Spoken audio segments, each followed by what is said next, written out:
الحمد لله حمدا كثيرا طيبا مباركا فيه، وأشهد أن لا إله إلا الله وحده لا شريك له شهادة ينجو بها قائلها من عذاب الله، وأشهد أن محمدا عبده ورسوله صلى الله عليه وعلى آله وأصحابه ومن تبعهم بإحسان إلى يوم الدين.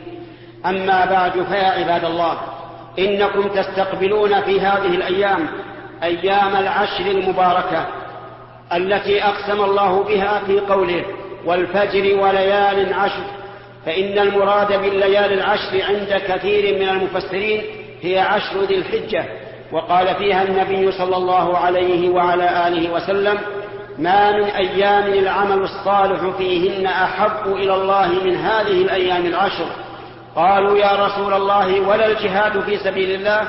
قال: ولا الجهاد في سبيل الله إلا رجل خرج بنفسه وماله ولم يرجع من ذلك بشيء، أي أنه خرج فاستشهد وعقر جوابه فمات، لم يرجع من ذلك بشيء. فأكثروا فيها أيها الإخوة، أكثروا فيها من الأعمال الصالحة، من الصلاة وقراءة القرآن وذكر الله عز وجل والصدقة والصيام.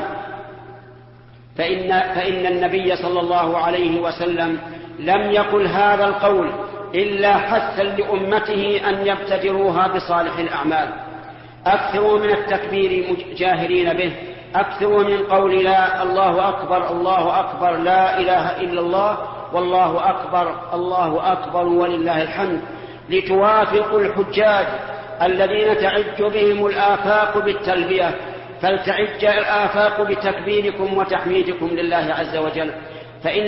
فإن الله تعالى حكيم رحيم، لما شرع للحجاج أن يهلوا بالتلبية ويرفعوا أصواتهم بها وشرع لهم الهدي، شرع لأهل الأقطار أن يعجوا بالتكبير والتهليل والتحميد وأن يضحوا، فإن هذه الأضاحي نسك من الأنساك التي يتقرب بها الإنسان إلى الله عز وجل.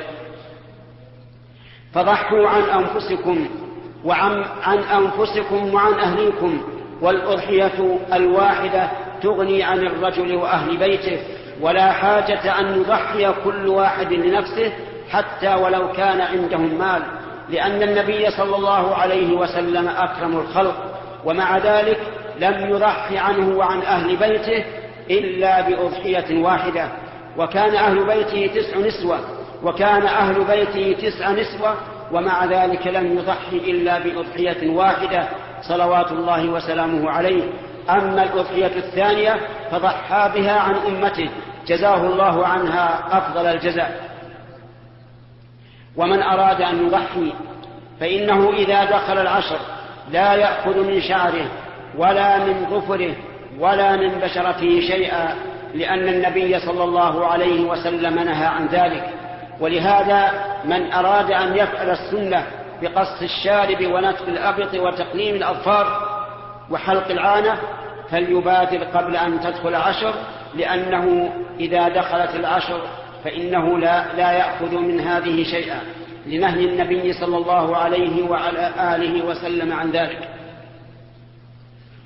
بل إني أقول بهذه المناسبة لا يؤخر الإنسان الأخذ من هذه الأربع أكثر من 40 يوما، لأن النبي صلى الله عليه وسلم وقت لأخذها 40 يوما: الشارب والأبط والعانة والأظفار لا تترك فوق 40 يوما، هكذا وقت النبي صلى الله عليه وعلى آله وسلم. والمراد بمن يضحي هو صاحب البيت، أي رب البيت. أما أهل البيت فلا حرج عليهم أن يأخذوا من ذلك، لأن النبي صلى الله عليه وعلى آله وسلم قال: وأراد أحدكم أن يضحي، ولم ينقل عنه أنه نهى أهله أن يأخذوا شيئا من أظفارهم وأشعارهم، مع أنه كان يضحي عنهم. وعلى هذا فأهل البيت في حل، ورب البيت الذي يتولى الأضحية هو الذي لا يأخذ من ذلك. وقد ظن بعض العوام أن الإنسان إذا أراد أن يضحي ووكل غيره في الأضحية جاز له الأخذ من هذه الأربع، ولكن هذا خطأ. العبرة بالموكل لا بالوكيل.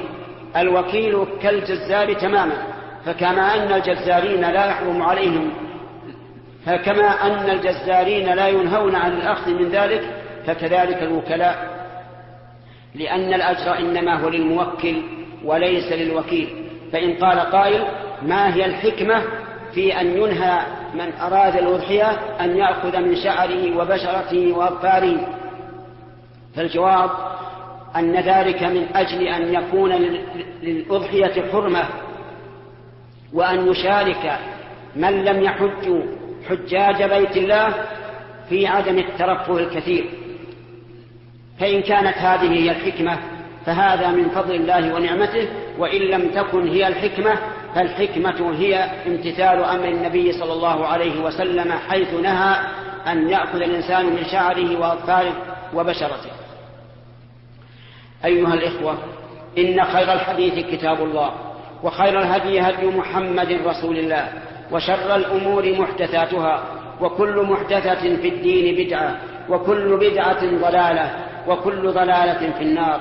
ألا وإن من البدع ما يفعله بعض الناس إذا مات لهم ميت ضحوا عنه أول سنة وقالوا هذه أضحية الحفرة، فإن هذا لا أصل له في دين الله، وهو بدعة لا يزيد الإنسان إلا ضلالة، وقد لا ينتفع بها لا هو ولا الميت، لأنها لم تكن على شريعة الله. وقد قال النبي صلى الله عليه وسلم: من عمل عملا ليس عليه أمرنا فهو رد. وإن أفضل ما نفعله لأمواتنا ما أرشدنا إليه رسول الله صلى الله عليه وسلم في قوله: إذا مات الإنسان انقطع عمله إلا من ثلاث: صدقة جارية، أو علم ينتفع به، أو ولد صالح يدعو له. فلم يذكر النبي صلى الله عليه وسلم في نفع الولد لميته في هذا الحديث إلا الدعاء. لذلك لا ينبغي للإنسان أن يحرص الحرص الشديد على أن يهدي ثواب العبادات لأمواته، بل الدعاء لهم أفضل، اتباعا لهذا الحديث النبوي الذي قاله النبي صلى الله عليه وسلم في سياق نفع الأعمال. اللهم صل وسلم على عبدك ورسولك محمد. اللهم ارض عن خلفائه الراشدين. اللهم ارض عن الصحابة أجمعين.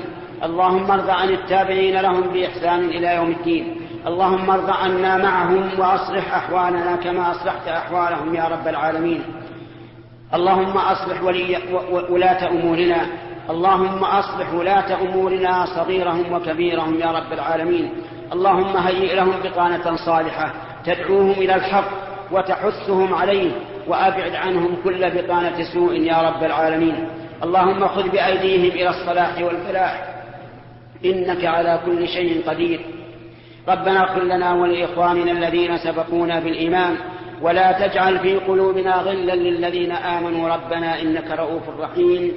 عباد الله، إن الله يأمر بالعدل والإحسان وإيتاء ذي القربى، وينهى عن الفحشاء والمنكر والبغي، يعظكم لعلكم تذكرون. وأوفوا بعهد الله إذا عاهدتم، ولا تنقضوا الأيمان بعد توكيدها، وقد جعلتم الله عليكم كفيلا، إن الله يعلم ما تفعلون.